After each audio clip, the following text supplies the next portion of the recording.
Hello YouTube.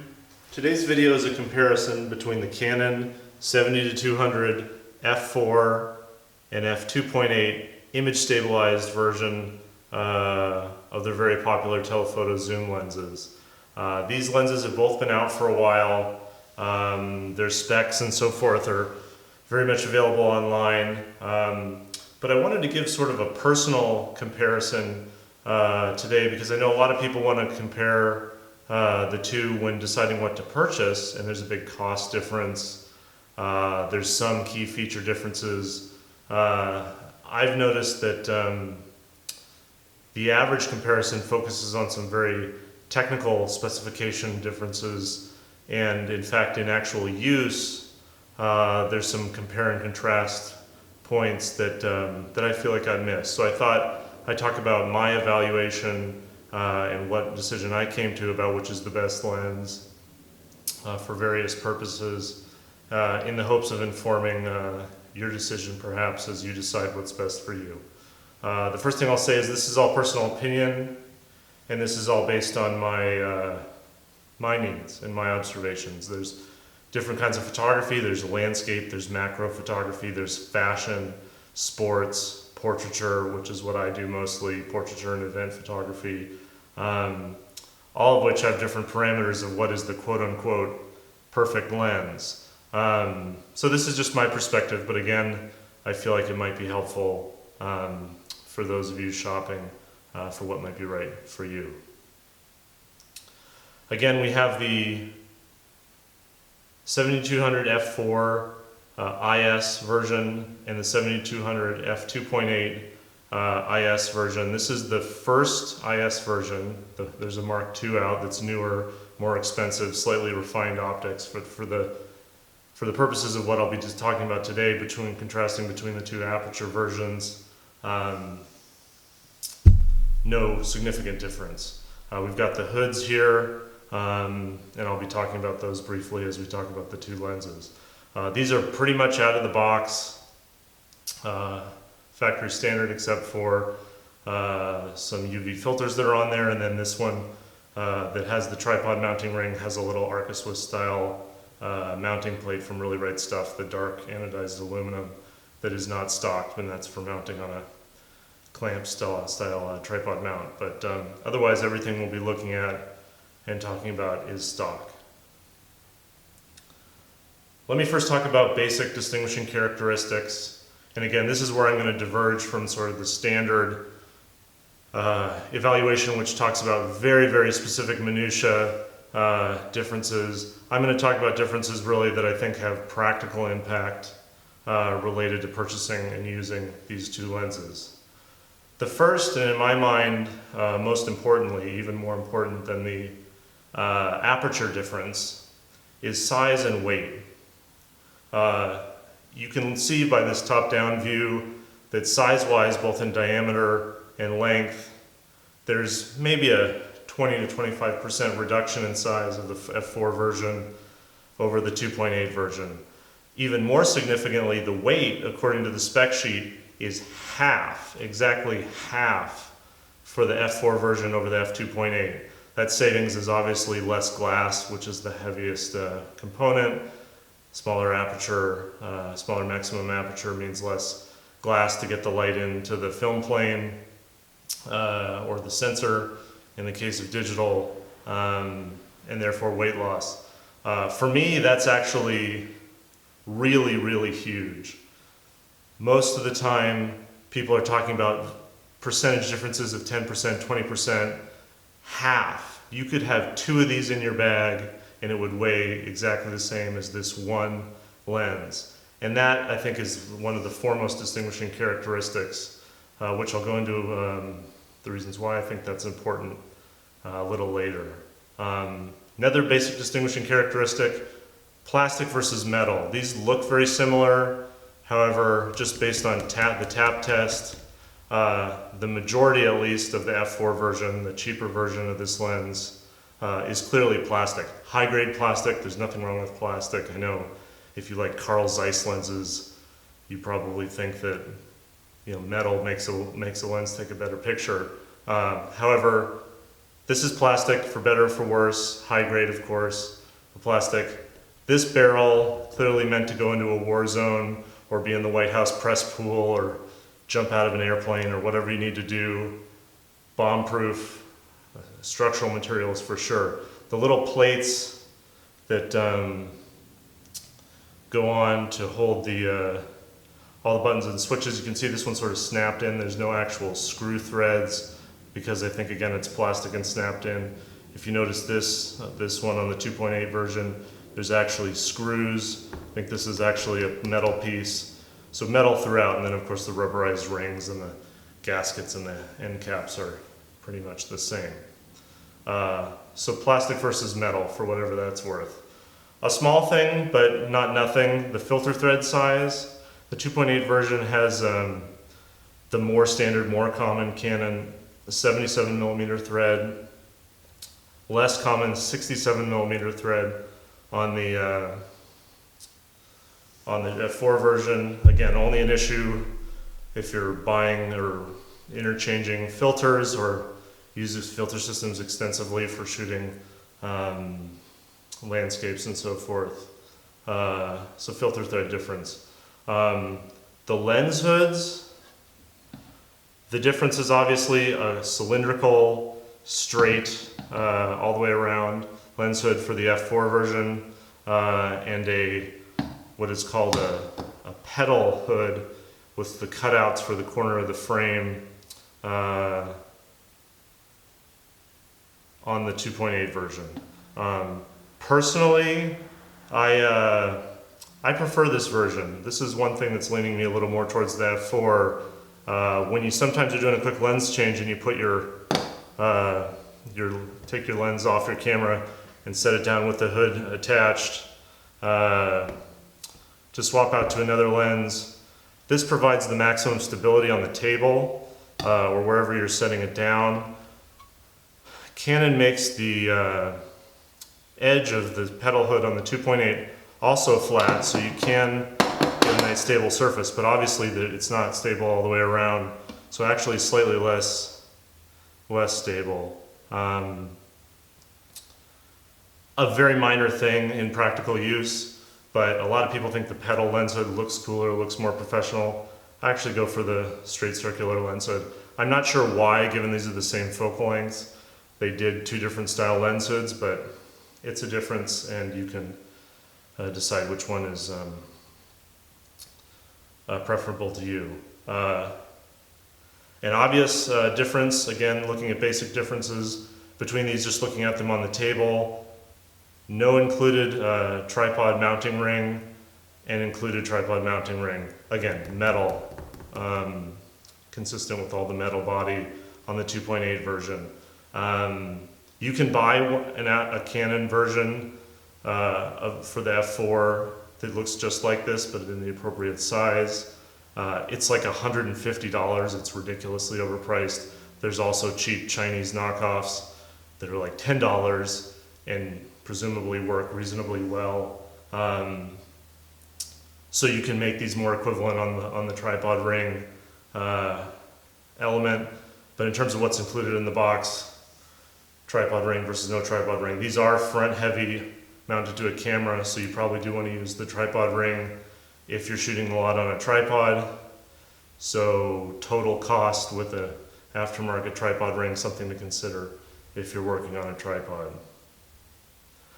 In terms of basic distinguishing characteristics, last but certainly not least, the thing that everyone else focuses on the most, the difference in maximum aperture. 2.8 f4, one full stop, twice the amount of light getting to the film plane and the sensor.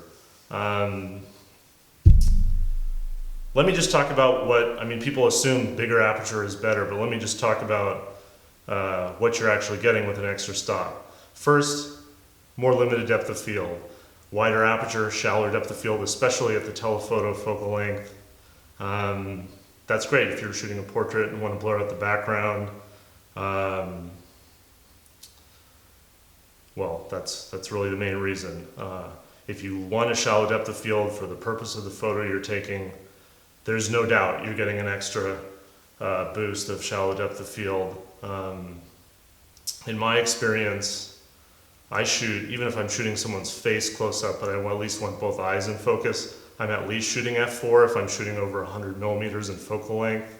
So for me, in terms of what I actually shoot at, I'm not shooting wider than f4. That's just me. You decide if shooting wider than f4 is essential for you. Again, it's the most talked about and the most obvious feature difference. I actually don't think it's the most important, but you be the judge for your own usages. So, maximum aperture affects the maximum depth or the minimum depth of field. It also affects your low light shooting ability without raising ISO. Obviously, if you want to shoot in a dimly lit room, say you're shooting a dinner party or a wedding banquet, shooting with a wider aperture allows you to get that candlelight or that low ambient light exposure without dialing up your ISO. Again, for me, this is one of those sort of false imaginary benefits of a wider aperture lens. Realistically, if I'm shooting between 1800 and 1600 or 1600 and 3200 on a Canon 5D current model or any of the current high ISO capable Canon camera bodies, honestly, for event photography and low light candid shooting, I'm not, the amount of additional grain going one step higher on ISO actually is not a deal breaker for me. Again, so a difference with maximum aperture, the ability to shoot in low light without raising ISO, for me, not as much of an issue. You'll maybe notice me sort of following a trend here, implying that maybe what you get out of the 2.8 is not as much benefit as people suggest or is advertised. Which brings me to the last benefit of a one-stop greater maximum aperture, which is something I don't hear anybody talk about, but I think is a huge benefit of the 2.8 lens over the f4 lens. And that is a brighter image in the viewfinder. Everybody talks about what you can get in camera with shallower depth of field or a brighter shot in low light, but the vast majority of the time you're looking through the camera, composing your image, trying to get the shot, usually in a photojournalistic setting, which is when you would use these zoom lenses most often. You press the button once every few seconds or even every few minutes, but the rest of the time you're just looking through the viewfinder, finding your shot. In all that time, the glass, the size of the glass, the amount of light it lets in, is painting a picture on the viewfinder screen that allows you to see all the little detail that affects when your composition is perfect and when you want to actually take that picture. I don't hear anybody really talk about that, but obviously a wider maximum aperture is painting a one-stop brighter picture. All those moments you're not taking a picture, not pressing the shutter button, as you look through the camera and scan the scene and try to find your moment. That's one huge benefit of the greater maximum aperture, and something to seriously consider favoring the direction of the 2.8 over the f4. So those are basic distinguishing characteristics. I've gone over size and weight, which I think is actually a really big one, plastic versus metal construction, which may or may not be a big issue for you, whether or not, depending on whether you're out in the elements or in a war zone. The size of the filter thread, which is small issue, but a real one.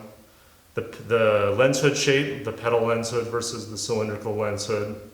The tripod ring, and the big one, number 6, the maximum aperture. So I'm not going to tell you, based on all those differences, which is the better lens for you. You decide what it's made of, whether it includes a tripod ring, whether you need that shallower depth of field with the greater maximum aperture and so forth, is best for what you shoot. But those are the distinguishing characteristics that I think are very relevant, some of which don't get talked about almost at all, but I think should weigh heavily on your decision to buy or not buy one or the other lens. So why buy the 2.8? It's definitely more rugged in its build quality. Metal, metal, metal, metal. Plastic is not bad. I shoot in a studio or at corporate events. No bombs are getting dropped. I'm not in a sandstorm. This is a non-issue for me, but if it's an issue for you, it's a reason to buy the 2.8. The minimum depth of field that you get out of the 2.8 versus the f4, if that's important to you, again, for shallow focus on a portrait or whatnot, it's a reason to get the 2.8. If you do lots of tripod work, it just makes sense that coming with the tripod ring and the stability that provides, it's a reason to get the 2.8. Not the biggest separator between the two, since you can get a ring for this guy, either Canon or aftermarket, but it comes with it, a reason to get the 2.8. And number 4 reason to get the 2.8, after the rugged build quality, the maximum aperture, and the tripod ring, and this is not a joke, to impress your friends and clients. This is definitely the bazooka, the industry standard. It makes you look like the guy who just came back from Afghanistan. Sometimes that's an issue. We buy big phallic, cool looking camera gear, sometimes to look cool and feel cool, sometimes legitimately to impress clients, so we look like we have a bigger, fancier camera than the point and shoot they just bought for their son for his birthday. I actually don't make any purchasing decisions on that criteria, but I want to put it out there because it's no joke. A lot of the people watching, you know, cool factor is definitely a part of the decision-making process. And I won't lie, the 2.8 has cool factor. I think the f4 has plenty of cool factor as well, sizes and everything, but cool factor price goes to the 2.8.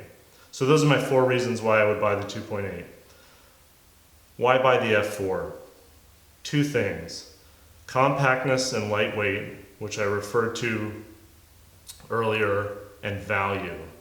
Let's talk about the compactness and lightweight. Again, as I alluded to earlier, in my mind, one of the most common uses for a telephoto zoom like this is event photography, sports photography, photojournalism, where you're at an event, you're out, you've got the camera in your hand, raised up to your eyes, scanning for shots for a long time. It's not just like you click a portrait headshot of someone in front of your camera and you're done. You're at a 3-hour event, you're photographing a speaker at a podium, you're photographing a 90-minute soccer game, and you're holding that camera up for a long, long time. Twice the weight held up in an awkward position in front of your face makes a big, big difference over minutes and hours. Compactness is the lesser thing, although obviously if you're traveling, if you got to put things in and out of a bag, if you got a lot of gear to carry with you, it's also no small thing that this is about 25% smaller. But 50% of the weight, that is a big reason for the kind of use these lenses get. It's not the sexiest specification, but it's a significant reason to get the f4, and the reason I'm ultimately leaning towards the f4. I also mentioned value, day to day with the yen exchange rate. Depending on when you're watching this video, there's going to be a different amount of price differentiation between this version, or especially the Mark II version, and the f4 version. But whatever the actual dollar differential is, it's significant. It's hundreds of dollars. I don't know if it's double the price, but it's significant. So value, given that the image quality, the autofocus speed, and all that other essential factors for making a good photograph are pretty comparable, half the price or even 25% less price, and saving weight and saving size, a huge reason to buy the f4 version. So what shouldn't you consider that sometimes gets talked about, but really, in my opinion, is not a factor for picking one lens over the other? First is image quality. all the pixel peepers out there will take side-by-side photos and blow them up. In my opinion, this is just my opinion, but basically these are both Class A, fantastic, high image quality producing lenses. Add an equivalent aperture, they're both awesome. If you want a pixel peep and tell me that one has more vignetting at the corners or aberration, distortion at the center or whatever, I'm not going to argue with you, but I will just say I think image quality is not a reason to buy one lens over the other. Second, AF speed, autofocus speed, both excellent performers. Like image quality, there may be some technical difference, but I don't think there's a real world difference. Also basic features, just minimum focusing distance.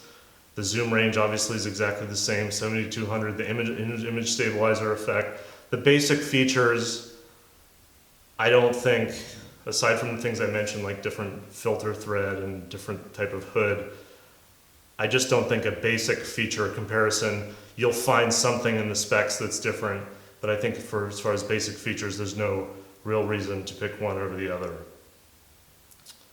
So I'm sort of coming to the end here. I've given you basic distinguishing characteristics that I think are actually relevant to deciding one versus the other. I've given you some reasons why you should buy the 2.8 or buy the f4. I've mentioned what not to consider, the little things that sometimes people get distracted by, but I don't think have practical relevance. So let me tell you what I choose and why. Again, your choice will be determined by your intended use, your working style, your subject matter. But for me, it's the f4. I actually owned this exact 2.8 IS for many years and hauled it out when I shot corporate events or anything else where I couldn't control my position relative to the subject, so I needed to be able to zoom and couldn't use a prime lens. And it's fine, but man, that weight at events where your hand starts to shake because you've been holding this thing for 3 hours in the exact same crouch position. The same thing would be true for sports photography or photojournalism in many cases. It's a real factor. That's why I emphasize the compactness and lightweight of the f4 as being a real, meaningful differentiating factor. This is rough. If this is the only product in the 70-200 range Canon made, I wouldn't think it was defective. But man, with this, which I actually got from the B&H Photo used department for a pretty good price, in excellent, basically as new condition, it does all the things I want it to do. I don't feel like I'm sacrificing at f4 because again, I shoot at f4 for depth of field all the time anyway. Minimum focusing distance, autofocus speed, image quality, all comparable, but smaller by about 25%, lighter weight by 50%, and does basically the same things, works with the teleconverter, not the most ideal filter thread size, but fine, actually a better, in my opinion, solid round lens hood. I'm not saying this is a bad lens, but for my decision-making factors, this has a lot of pluses. And if I sell this, if I take the difference between the price I paid for this used and the price I would sell this for used, both in mint condition, I'm probably going to net about $500, which I can spend on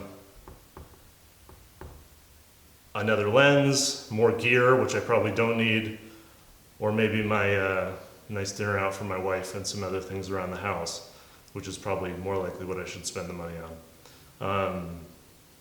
So there you go.